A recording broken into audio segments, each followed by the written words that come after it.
my name is Angelyn Nguyen. I'm an 8th grade student from St. Mary's of the Assumption Catholic School, and this is my project, Contamination Filtration.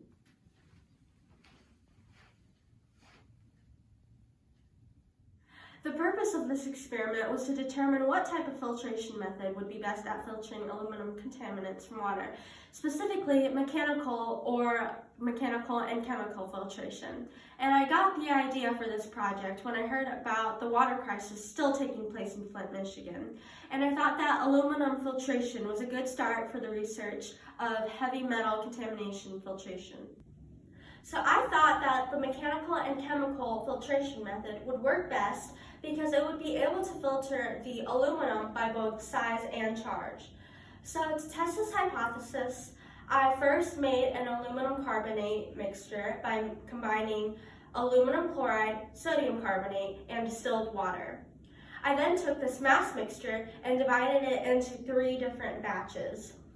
In each batch, I separated it into 8 different samples.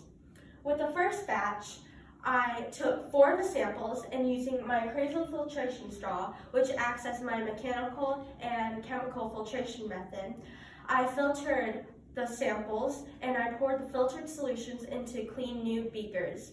I repeated this with the remaining beakers using my life straw filtration straw, which acts as my mechanical filtration method. I repeated this with the remaining samples in the 2 remaining batches, and then taking the filtered solutions, I poured them through pre-weighed filter papers. And once the filter papers had dried, I would be able to reweigh the filter papers with any remaining aluminum contaminants left on it. And then I would be able to find how much I had filtered out. And these are my results. As you can see by my graphs, the mechanical and chemical filtration methods were more efficient in filtering aluminum from the water than just the mechanical filtration method by itself.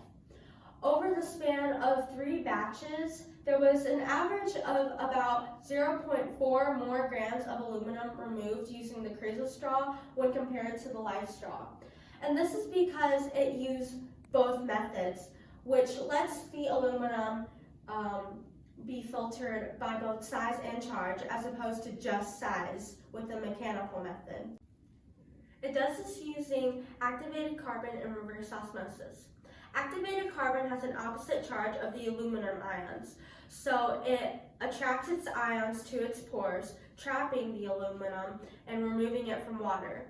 The reverse osmosis is a form of membrane filtration, and the membrane allows only very small particles to pass through, and the aluminum carbonate particles are too large to pass through, thus removing it from the water. If I were to do this experiment again, I would alter the way in which I collected my results. Instead of measuring the mass of the remaining aluminum carbonate, I would use an aluminum ion voltage probe to measure how much is left in the solution.